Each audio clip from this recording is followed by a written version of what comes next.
one thing that, of course, the American people need to understand is that officers are making entry into this building.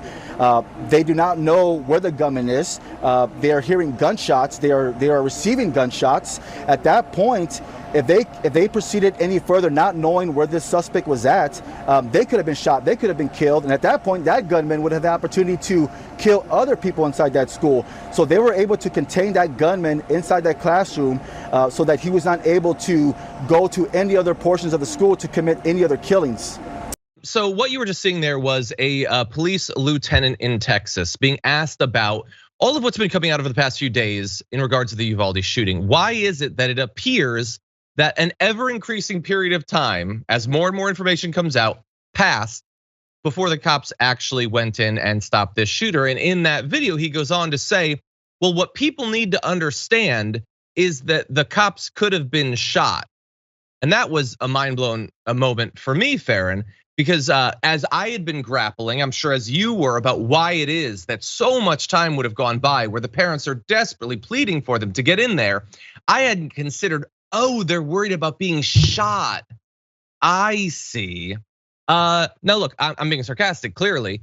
Yes, I think the fear of being shot, being killed makes all the sense in the world, which is why I did not enter into a career field where that is a likely outcome of my job. Other people did, and because they did that, and because they risked that, we give them a great deal of deference and respect and resources and protection from liability and all that. At the end of the day, though, that is the thing that the cops signed up for. And so I think it makes all the sense in the world for people to be incredibly frustrated by that as the explanation after so much time has passed. But Farron, what do you think? No, I agree with you 100%. Like, nobody wants to get shot. I mean, that's a given. That's pretty much human nature. You don't want to die.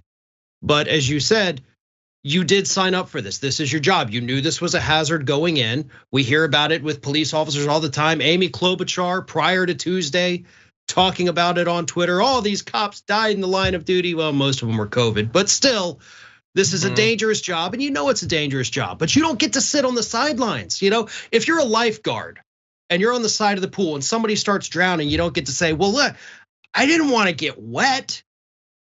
Yeah.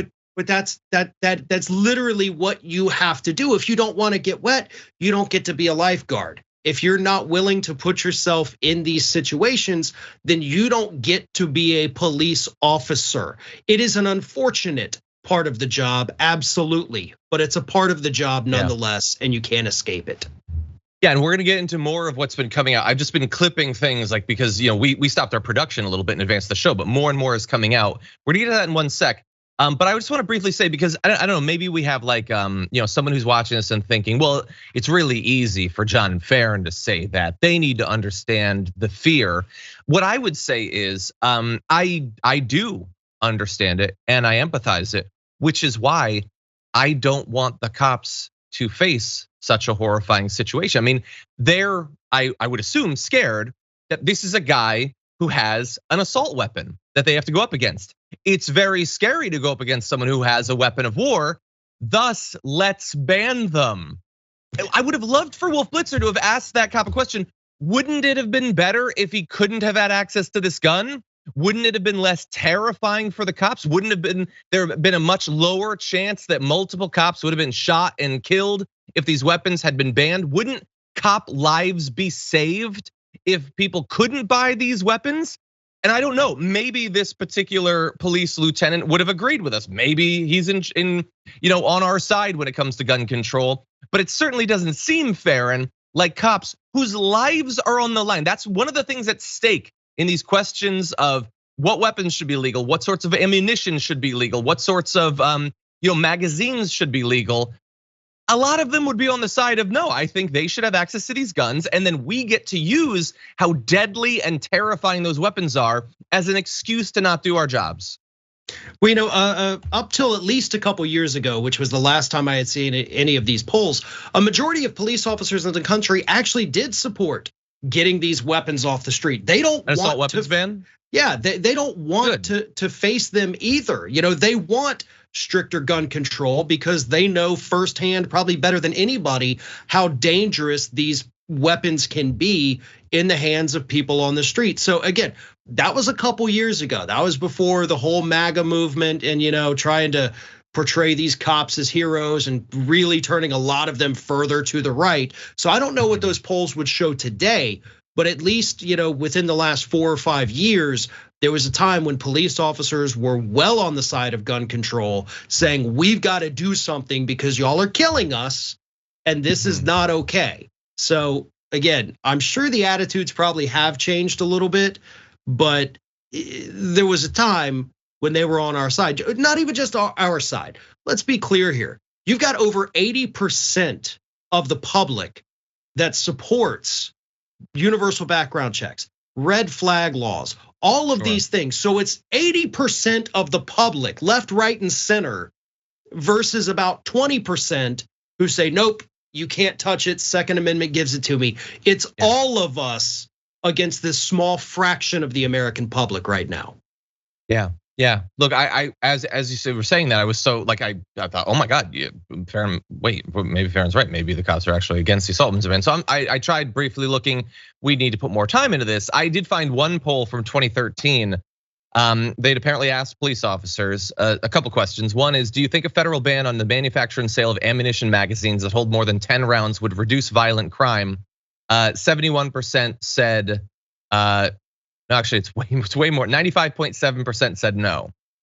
Okay, maybe they mean in general across everything. I would ask a cop who is on the precipice of running in to take out this active shooter. Would you prefer that he needs to reload more often, or you just ambivalent about the thing? You don't really care either way. Asked about would the ban on manufacture and sale of semi-automatic firearms, would that reduce violent crime? 71% said none. And again, maybe they mean across everything, but Chris, you're about to breach the door. Would you prefer that he has an assault weapon or no? Or do you not have a strong opinion on it? I mean, look, as with so many things in this area, these questions are indisputable. No one can reasonably respond except in one way, which is why they just avoid talking about it. And they talk about legislating evil, and they talk about doors, and they talk about man traps and tripwires and all that stuff. Because none of these Republicans want to say what is indisputable, which is obviously we shouldn't be arming people with guns that are amazingly effective at killing civilians and cops. In any event, I do want to jump into some other stuff that happened, because when that cop says, well, sure, I guess we could have gone in, but we were scared of being shot, there is a cost to that decision, and I want to make that cost real. So I apologize, it's graphic, it is potentially triggering. But this is the experience relayed to CNN from an 11-year-old named Mia, who said that she and her classmates were watching the movie Lilo and Stitch, in two of the brave, heroic teachers who ended up being killed in their classroom. When teachers got word there was a shooter, one teacher went to lock the door, but Mia says the shooter was right there and shot out the window in the door. She describes it all happening so fast. Her teacher backed into the classroom and the gunman followed. She told CNN the shooter looked at one of the teachers in the eye, said good night, and then shot her. He opened fire, shooting the other teacher and many of Mia's friends. The suspect went through a door into an adjoining classroom, and she heard screams and the sound of shots in that classroom. The girl and a friend managed to grab her dead teacher's phone and call 911 for help. She told the dispatcher, please send help because we're in trouble. She said she was scared the gunman would return to her classroom to kill her and a few surviving friends, so she dipped her hands in the blood of a classmate who lay next to her already dead and smeared the blood all over herself to play dead. She said it felt like 3 hours that she lay there covered in her classmates' blood with her friends. She told CNN she assumed at that point the police hadn't arrived on the scene yet. She said afterwards she overheard talk of police waiting outside the school. As she recounted this part of the story during the interview, she started crying, saying she just didn't understand why they didn't come inside and rescue them.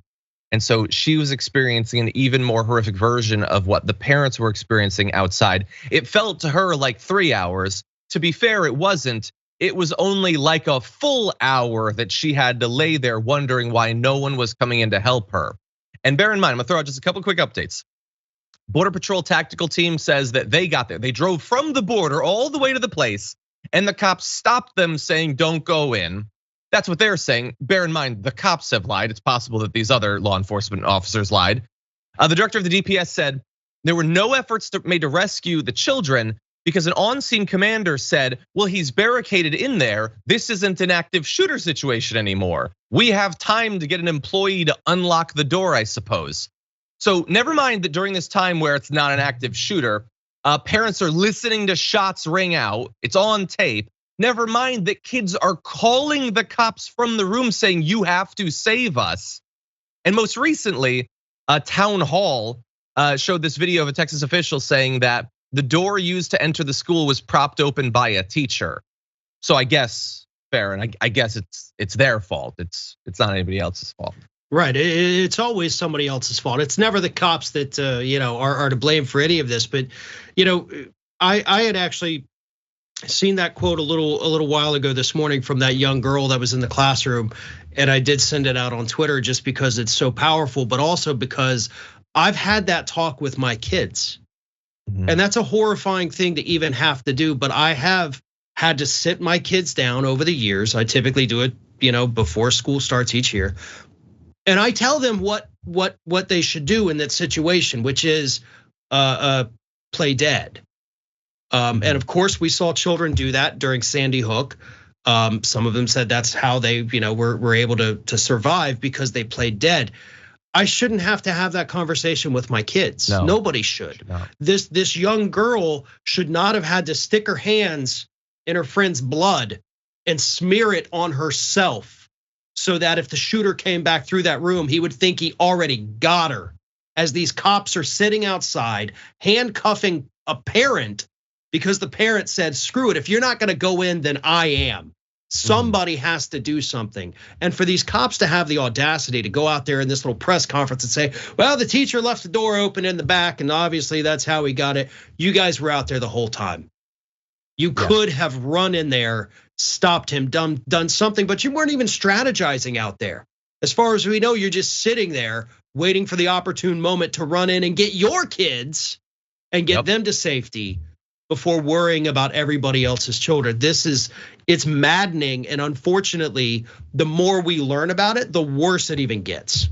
Yeah, if the door was cracked, okay, go in through that door. Like seriously, stop talking about the door, go into the door. Stop the person who is still killing people. Save some of the people, the many people who were wounded and perhaps would survive if you got in there and didn't wait so long. And like, again, all these updates, like now they're saying potentially 80 minutes elapsed with him inside. I had heard 40 initially.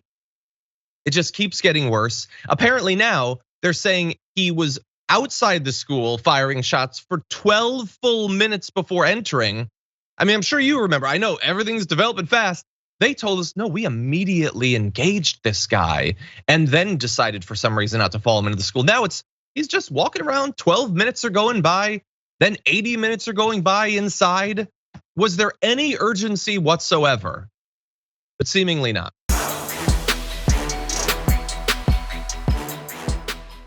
For more political news, breakdowns, interviews, stories of activism, and me trying my hardest to care about the occasional big celebrity news story, subscribe to our YouTube channel at youtube.com/The Damage Report. And you can ring the bell wherever it is so you don't miss anything.